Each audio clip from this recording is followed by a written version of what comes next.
అందరికీ నమస్కారం. కృష్ణం వందే జగద్గురుం. ఇక మహాభారతం కథలోకి వెళితే ఈరోజు ద్రోణాచార్యుడు, ద్రుపదుడు ఎలా మరణించారు, ఎలా జరిగింది అనే విషయాలు మనం తెలుసుకోబోతున్నాం. ఇక కథలోకి వెళితే ద్రోణాచార్యుడు, అశ్వత్థామ ఆ రోజు రాత్రి వాళ్ళు అనుకుంటారు, ఇప్పటి వరకు జరిగిన అన్యాయము ఇవంతా చాలు, ఇంత అధర్మం వైపు ఉండవలసి వచ్చింది నీ వల్ల అశ్వత్థామ, ఇక కురుక్షేత్రం నుంచి మనం వెళ్ళిపోదాము అని చెప్పేసేసి కొడుకుని అడుగుతాడు. దానికి అశ్వత్థామ, నేను రాను, నా స్నేహితుడికి అన్యాయం చేయను, నేను దుర్యోధనుడి వైపే ఉంటాను, నువ్వు కూడా ఉండాలి, లేకపోతే నన్ను చంపేసేసేయి, నువ్వు ఇక్కడి నుంచి వెళ్ళిపోతే అని అంటాడనమాట. దానికి ద్రోణాచార్యుడు చాలా బాధతో అప్పుడు ఇంకా అక్కడి నుంచి వెళ్ళిపోకుండా ఉండవలసి వస్తుంది. తర్వాత రోజు ఆయన ఇంకా చాలా బాధతో అన్నిటికీ యుద్ధానికైతే రెడీ అవ్వవలసి వస్తుందన్నమాట.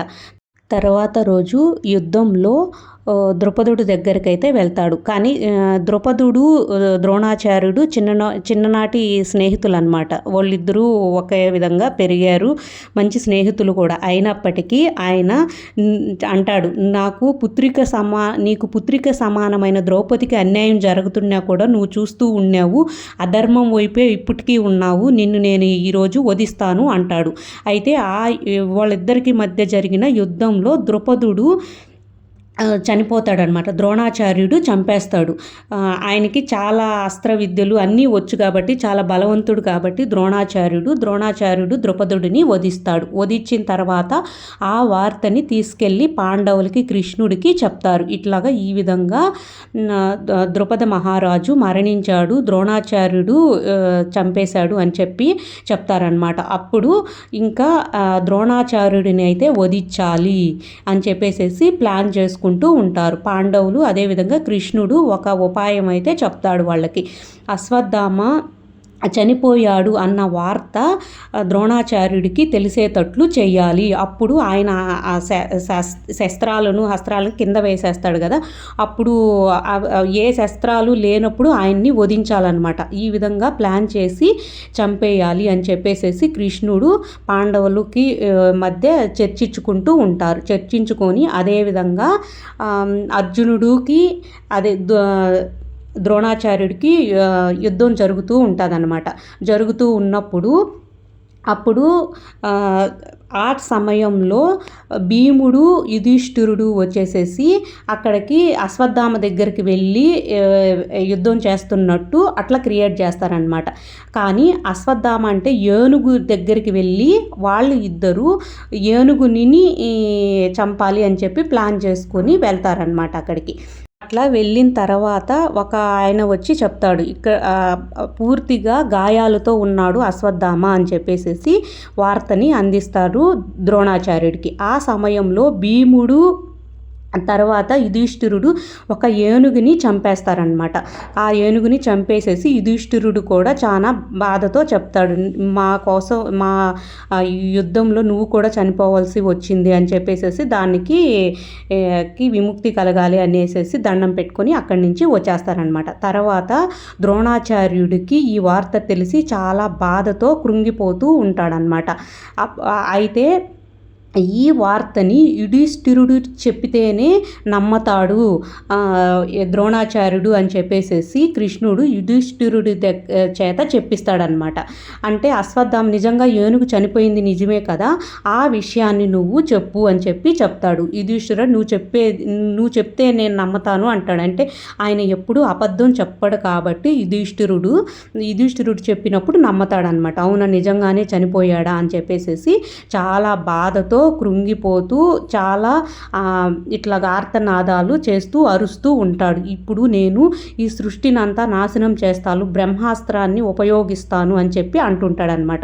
అయితే దుర్యోధనుడు మాత్రం చెప్తుంటాడు, ఎవరో రాంగ్ ప్రచారం చేస్తున్నారు, నువ్వు చనిపోయినట్టు అశ్వత్థామ, మీ నాన్న అరుస్తున్నాడు ద్రోణాచార్యుడు అని చెప్పేసేసి చెప్తాడనమాట. అక్కడికి రావడానికి ప్రయత్నిస్తుంటాడు అశ్వత్థామ.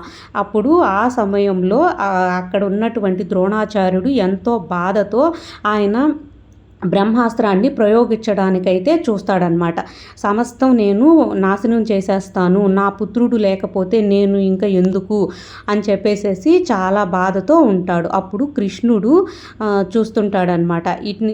ఈ విధంగా ప్రవర్తిస్తున్నాడు ద్రోణాచార్య అని చెప్పేసేసి చూస్తూ ఉండి అక్కడి నుంచి రథం దిగి కిందకి వస్తాడు కృష్ణుడు.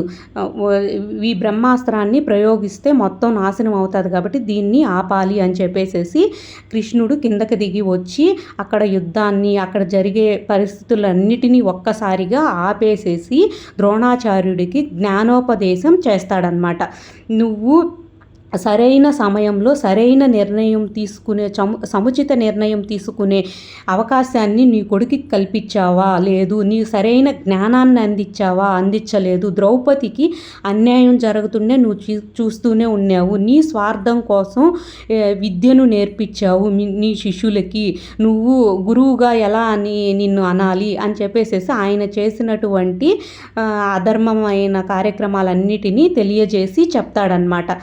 ఈరోజు మీ కొడుకు అధర్మం వైపు ఎందుకు ఉండవలసి వచ్చింది, సముచిత నిర్ణయం తీసుకునేటువంటి జ్ఞానాన్ని నువ్వు అందించావా నీ కొడుక్కి అని చెప్పేసేసి అన్ని విధాలా చెప్తాడనమాట. అప్పుడు ఆయన నా కొడుకు మీద ప్రేమ ఇట్లా మోహం ఉంటుంది కదా అంటే, మోహం ఉండడం వల్ల నష్టమే కానీ లాభం ఉందా ఏంటి, జ్ఞానాన్ని కదా అందించాలి.